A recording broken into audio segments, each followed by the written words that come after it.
Hoje estamos aqui com a doutora Maria Eduarda. Vou apresentar um pouquinho desse currículo dela.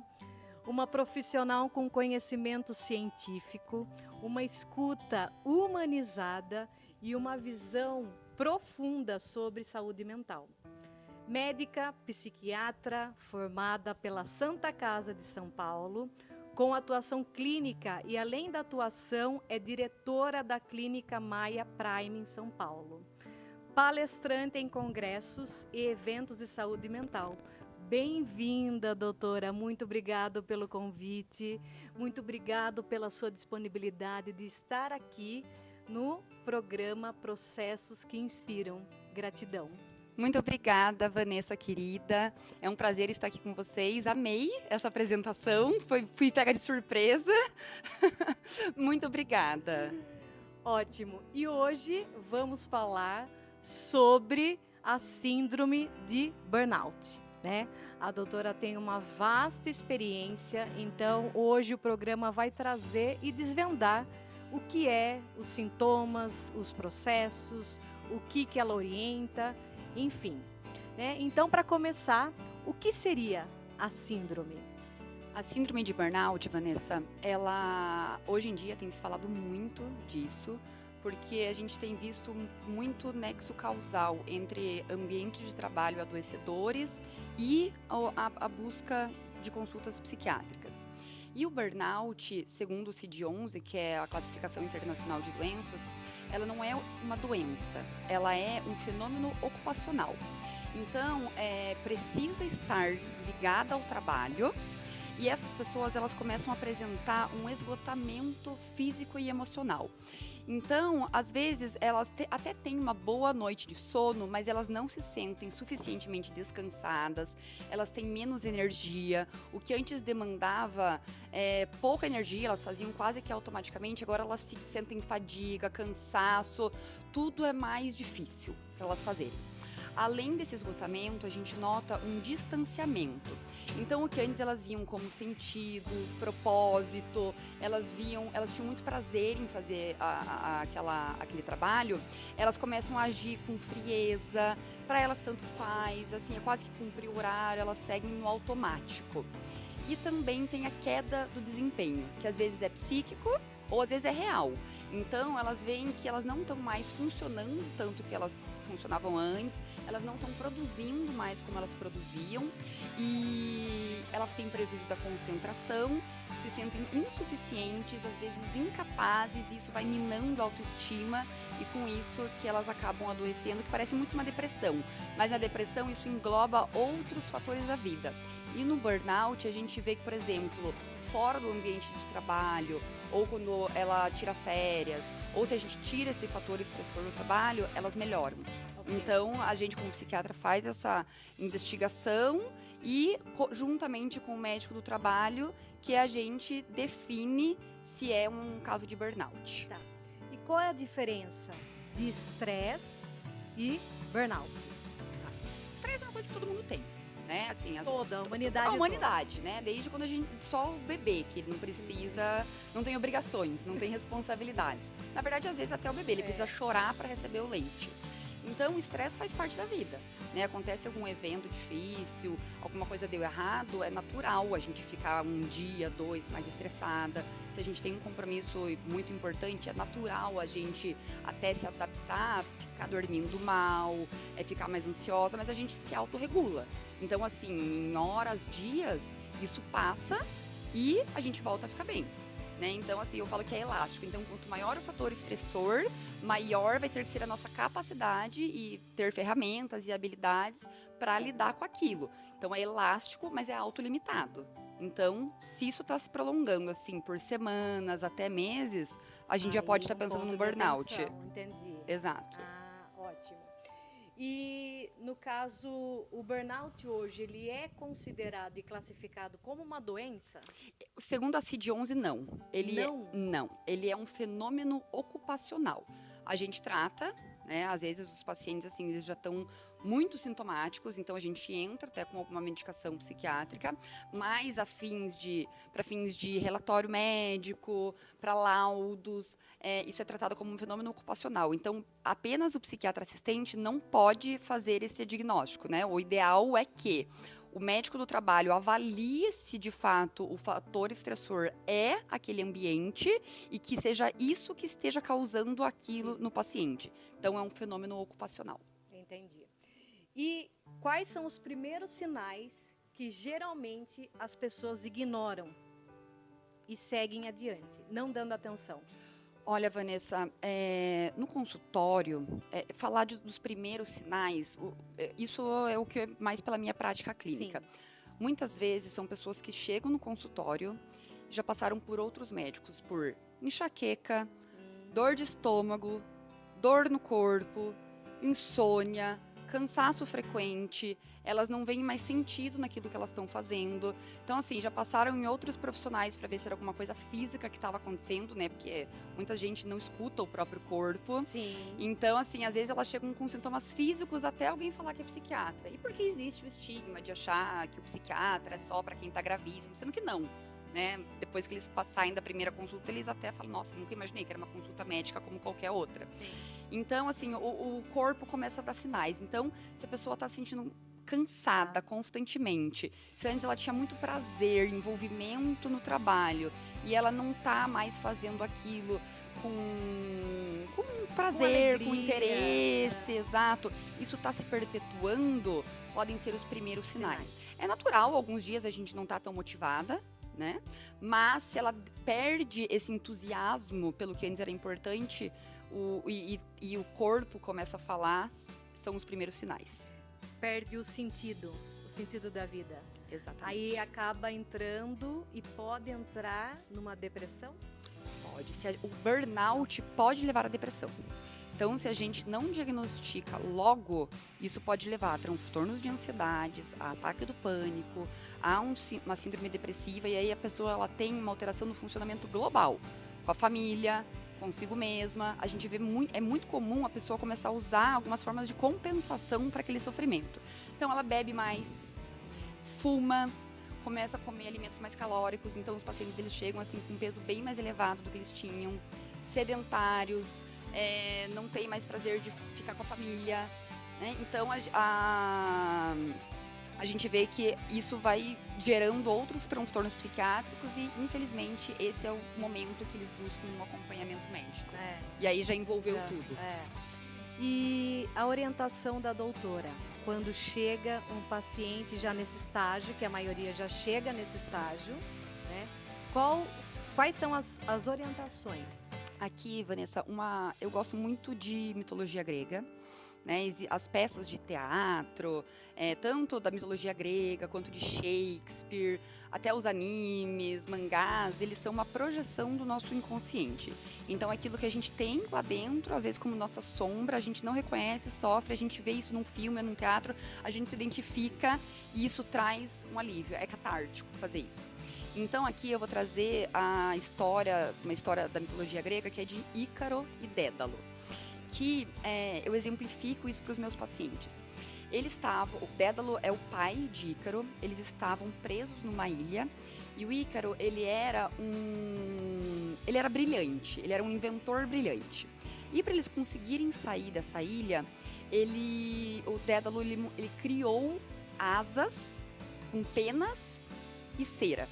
E falou para o filho, olha, a gente vai usar essas asas para sair daqui, mas você não pode voar tão próximo ao sol, porque senão ele vai derreter a cera, ou tão perto ao mar, porque isso vai fazer com que as penas se pesem.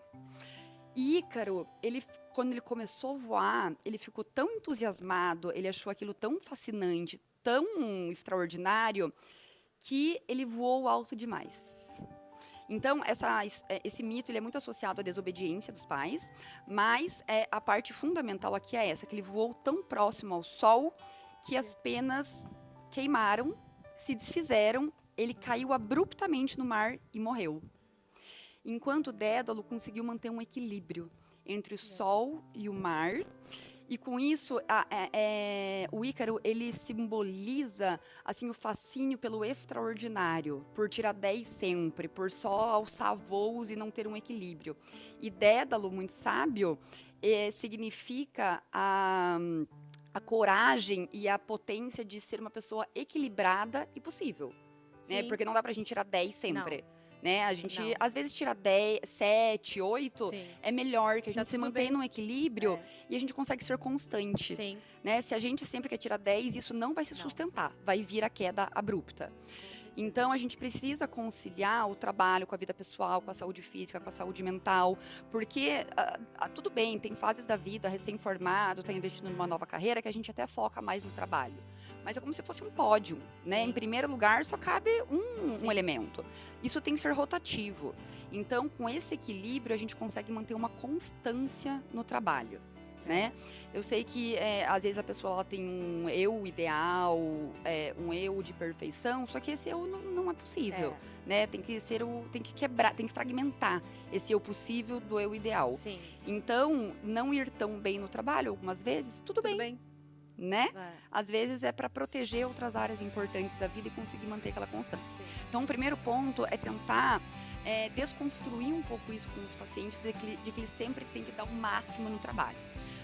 Segundo ponto, não adianta só falar para tirar férias. Né? Não adianta, vai descansar 2 semanas, porque tem que mudar o estilo de vida. Né? Com certeza. Não adianta, você vai tirar férias, vai ficar bem, depois volta para aquela rotina extenuante, não tem como. Então, o ideal é que essa pessoa comece no trabalho, assim, saiu do trabalho, desliga o celular. Né? Tem que impor limites. Ideal. Exato. Às vezes elas acham que são super homens, super mulheres, então elas não conseguem estabelecer metas possíveis. Elas falam, não, eu assumo essa responsabilidade, e de micro-responsabilidades burnout. Né? Então tem que falar não, tem que fazer o que é capaz, reconhecer isso não é fraqueza. Na verdade, isso é o que vai manter essa estrutura. Tem que fazer pausas no trabalho. Eu sei que isso pode ser um pouco idealizado, mas aquele trabalho tem que fazer algum sentido. Né? Em busca do sentido. Exato. Aquele trabalho tem que fazer algum sentido para a pessoa. Tem que ter tempo de descanso e tem que ter um ambiente harmônico. Então, assim, na pausa, vai tomar um cafezinho, joga conversa fora com alguns amigos. Fora do trabalho, tem que ter uma vida saudável também, com exercício físico, com alimentação regrada, com lazer, com esporte, com tudo que aquela pessoa gosta. Então, acho que esses são os primeiros passos para começar esse processo de melhora. A maioria dos meus pacientes, eu preciso afastar. Tá? A maioria. A maioria. E além de alguns pacientes que são, assim, CLT e a gente sabe que às vezes eles ficam muito preocupados. Que na verdade ele já chega no caso crítico para a doutora. Né? Muito crítico. Exato. E tem muitos que, seja dono de empresas ou CLTs, quando eu falo assim, olha, eu vou precisar te afastar. A reação natural dessas pessoas é, meu Deus, eu não posso. Esse lugar não sobrevive sem mim. Eu não consigo. Então, é claro, eu afasto, porque as medicações psiquiátricas, elas demoram para fazer efeito. Isso tem, né, a base científica, por que eu afasto. Mas eu acho muito interessante que nesses afastamentos eles veem que as empresas sobrevivem sem eles. Né? E isso pode ser triste para alguns, mas eu acho uma delícia. Todo mundo é substituível. Mas para eles não acaba sendo até um ponto assim, nossa, consegue sobreviver, porque tem uns que tem, né, esses superpoderes, né? É só eu controlo tudo, sem mim não vai sobreviver. E na hora que ele recebe essa notícia aqui, o negócio fluiu. Não, a primeira reação, assim, eles choram copiosamente, falam, não, a empresa vai quebrar, eles não vivem sem mim. Eu falo, você vai ver. Mas não adianta eu falar. Mas muitos veem que o negócio continua andando e que, assim, o único lugar em que eles são imprescindíveis são na própria vida. Sim. Então, eles têm que ter presença em casa, nos seus afazeres, porque ninguém vai cuidar da saúde deles. Né? Então, às vezes eu faço esse afastamento até para ter essa conscientização de, nossa, né, eu posso delegar.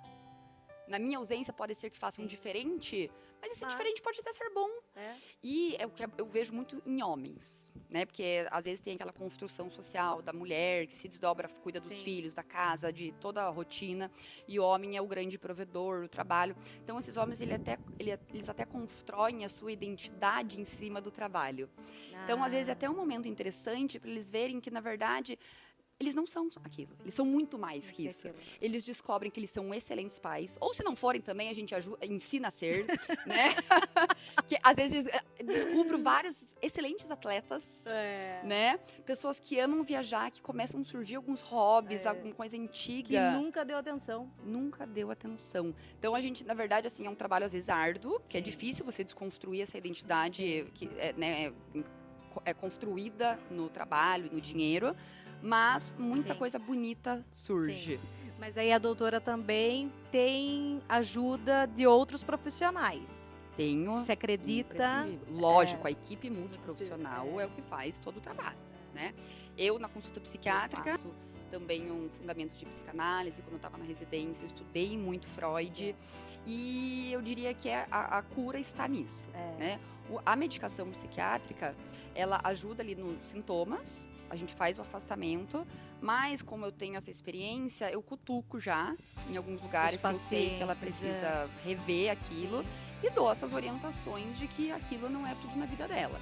Encaminho para psicólogo, encaminho para educador físico, tento descobrir que esporte que ela gosta. Hoje em dia tem milhares de terapias que são assim, que elas só agregam. E no final das contas a gente descobre que não é sobre trabalho. E são esses profissionais que levam lá. Sobre ser infalível, sobre se não for perfeito não sou ninguém. É sobre o eu, né? O autoconhecimento. Exatamente. E aí que vem a grande transformação. E são esses profissionais que geralmente levam o paciente até lá, que são vistos, o paciente é visto por esses profissionais muitas vezes semanalmente. Eu vejo de 15 em 15 dias ou de uma vez por mês, até estabilizar, mas quem faz a maior parte do trabalho são esses profissionais em contato comigo para a gente alinhar o projeto terapêutico de cada um. Teve algum caso, não sei se a doutora pode comentar ou não, que foi difícil no sentido de a pessoa não aceitar aquilo e você vê que a pessoa está precisando, né, de medicação, de outras terapias, e a pessoa ser resistente e você está tentando ali a pessoa, enfim.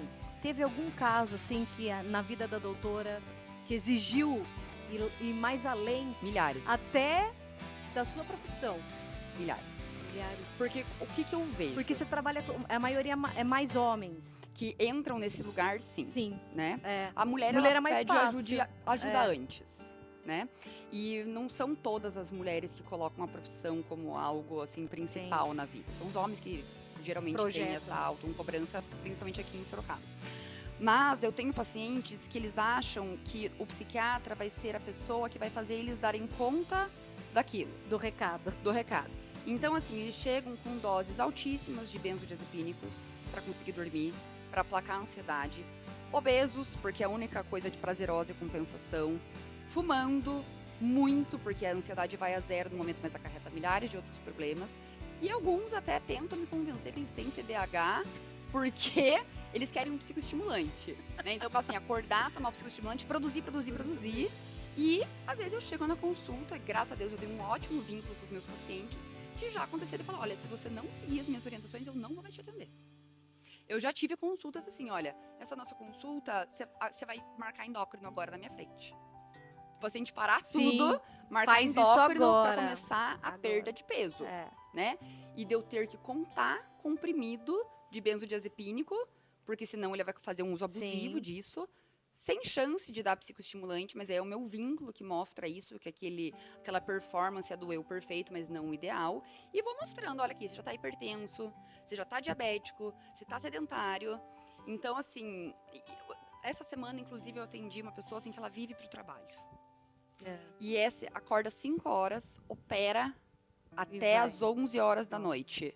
Está assim há não sei quantos anos. Ganha rios de dinheiro? Ganha. Hipertenso, diabético, obeso, gota. Aí, estava ausente em casa, né? Ele até usou uma frase que eu achei muito curiosa, que ele falou, eu achava que no meu casamento eu tinha que levar dinheiro e não amor. Claro, a mulher viajando sempre sozinha com os filhos, teve um caso extraconjugal, terminou o casamento. E aí que vai lá e começa a beber, se automedicar. Entra os vícios. Essa compensação até que chega, muitas vezes, a tentativa de suicídio. Aí que eu falo, olha, agora, você entendeu por que eu falei para desacelerar? Às vezes chega a extremos, assim, a tentativas de suicídio, a internação por alcoolismo, a uso, por exemplo, de cocaína, porque é estimulante, então a pessoa dá conta. Então, se esses meus pacientes, eles não encontram rápido, eu dou o gabarito, eu falo, olha, eu já sei o que vai acontecer no futuro. Você vai seguir ou não vai? Alguns depois chegam Você já dá um checkmate. Já dá um checkmate. Exato. Entendi. E como que fica, assim, a sua visão antes, né? Tipo, a gente passou por um processo também de pandemia. Com agora, esse número provavelmente tem aumentado? A doutora sente isso, que as pessoas estão procurando mais, estão mais doentes, que falam que o mundo está doente, né? Que as pessoas estão doentes. Acredito também que a gente está muito hiper conectado o tempo todo, essa velocidade, o dia parece que não tem, precisa ter mais tempo. Exato. Então, a doutora percebe essa diferença no consultório de antes para agora? Vanessa, para ser sincera com você, eu terminei a minha residência em psiquiatria quando começou a pandemia. Então, assim, eu terminei a residência, foi o boom da psiquiatria.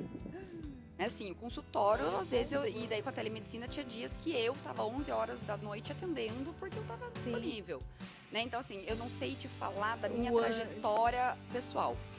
Mas, historicamente, a gente não tinha tantos dados psiquiátricos. Né? Porque antes, assim, a gente não levava tão a sério a doença mental.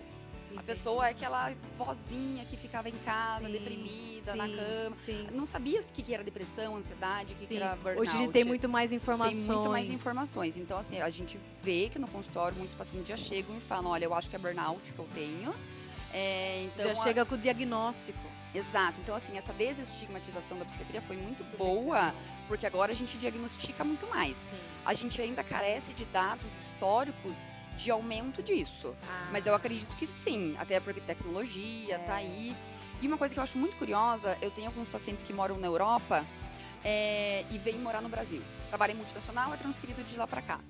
Na América, eles aqui ou nos Estados Unidos, eles notam uma grande diferença de como é visto o trabalho. O ritmo? Na Europa, eles mesmos falam que lá eles vivem para trabalhar. Na América, a gente trabalha para viver, né? Então, aqui é tudo pautado no trabalho. Né? Lá eles curtem mais, né? Tem outras questões. Mas aqui, assim, você tem que ser um bom profissional, o desempenho, a produtividade, isso é tudo muito cobrado. Se você não é bom naquilo, você acha que não vai ser bem visto. Em grandes centros, isso é ainda mais evidente, como em São Paulo, né? Então, hoje em dia, eu acho que, por exemplo, jogar beach tênis, ter 3 horas da tarde, terça-feira, antes qualquer pessoa, às vezes, acha, vagabundo, né? Eu acho sucesso na vida, né? Porque né? Não precisa ser só trabalho. Então, eu vejo que, sim, essa necessidade de provar, de ser bom, de ser perfeito, tá fazendo, ainda mais com mídia social, que é um delírio coletivo, eu vejo que tem crescido, sim. Mas você percebe algum movimento, será do Brasil, com relação a essa mudança? Do Brasil, em relação a essa mudança, Vanessa, agora vai ter, né, a NR1, que vai tentar regulamentar, a gente não sabe na prática exatamente como que vai ser isso, mas eu no consultório tenho visto mais, tá uma crise, né, estamos numa crise, então eu vejo muitos pacientes que são grandes empresários que estão vivendo essa crise e aí estão perdendo este eu de o grande provedor, estão muito preocupados com as finanças e estão adoecendo mais psiquicamente por causa disso. Isso eu tenho visto, mas não sei se é só no Brasil, mas acho que em todo lugar que tem uma grande crise. Tá. A parte daí, no caso o tratamento em si, do burnout, qual é o passo a passo que quando chega um paciente para você, então você faz ali a pré-consulta, essa desconstrução do eu, né? Já faz os encaminhamentos e você passa todo um passo a passo para ele procurar, como uma atividade física, o que mais? Tem que mudar o estilo de vida. Muda hábito de vida. Né? Hoje em dia o meu WhatsApp tem 1.300 conversas não lidas. Então assim, o WhatsApp é e-mail hoje em dia. Não há necessidade de responder tudo imediatamente. Então assim, isso esse negócio da urgência... muito importante. Exato. Isso é muito importante. Tem gente que não dorme enquanto não zera o WhatsApp. Então, assim, isso não existe mais. A gente precisa selecionar ali 5 pessoas, que essas eu vou responder de forma mais breve. Mas não há necessidade de responder todo mundo o tempo todo. A gente nunca zera o videogame, Entendi. né? Então, Prioridades. exato, prioridades. Desligar o telefone em determinado horário, delegar funções. As outras pessoas, você acha que não vão fazer melhor que você? Talvez elas só façam diferente, às vezes Sim. até melhor, né? Ter o tempo de qualidade fazendo o que você gosta. E aí isso é muito individual. Às vezes na consulta a gente resgata um hobby antigo que ficou para trás.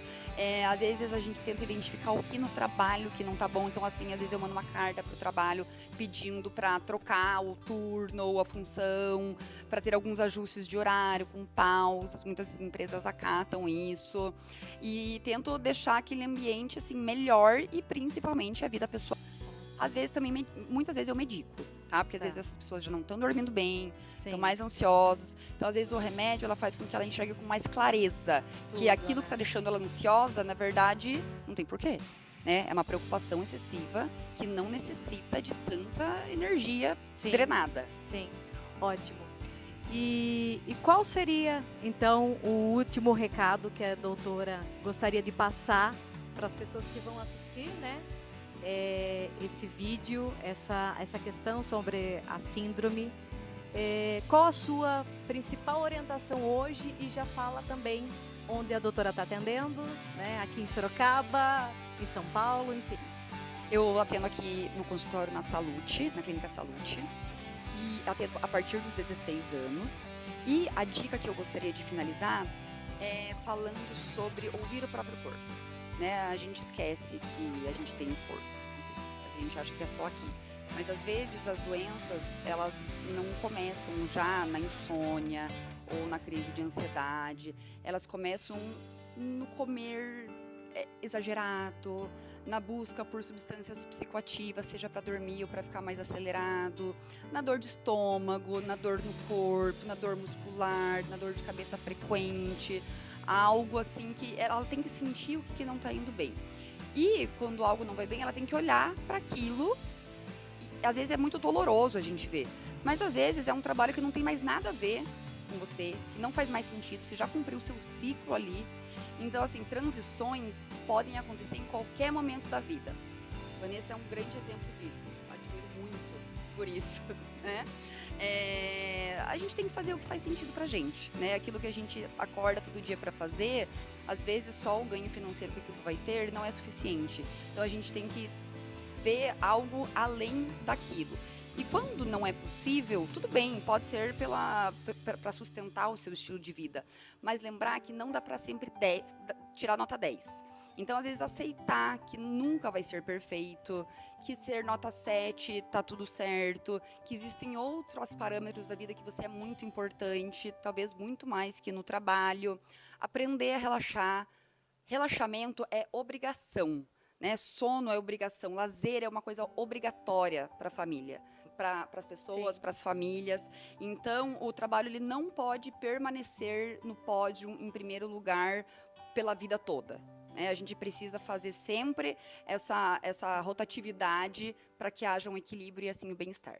Ótimo. Então, de atendimento, você está atendendo na Clínica Salute, exato, né? Na Salute. Aqui em Sorocaba. Sim, e pacientes que precisam de internação psiquiátrica, lá em São Paulo é uma clínica de alto padrão que tem apenas 14 leitos, que fica situado no Morumbi, que é para internação psiquiátrica. E a internação a gente indica para quem ou teve falha de tratamento ambulatorial, às vezes para quem teve burnout e evoluiu, assim, que eu preciso tirá-la daquele ambiente porque tem riscos, ela precisa ficar internada, ou porque tem risco de tirar a própria vida, de agredir outra pessoa. Aí tem esse espaço. Tem esse espaço, ou porque está usando alguma substância assim, que perdeu o controle, e aí ela precisa de um tratamento mais intensivo. E aí essa clínica, que muita gente entra lá e vê, fala, nossa, parece um spa, mas tem psiquiatra 24 horas, tem essa clínica aqui, eu convido também todo mundo a conhecer. Como que é o nome? Maia Prime. Muito bem. Doutora, mais uma vez, obrigada. Eu que agradeço. Por estar aqui, por esse momento e por compartilhar, né? Todo esse conhecimento aí e a sua disponibilidade. Eu que agradeço, minha querida. Espero que seja a primeira vez de muitos projetos que a gente ainda pode fazer juntos. Com certeza. Eu te admiro muito e desejo muito sucesso pro podcast. Obrigada, viu? Obrigada.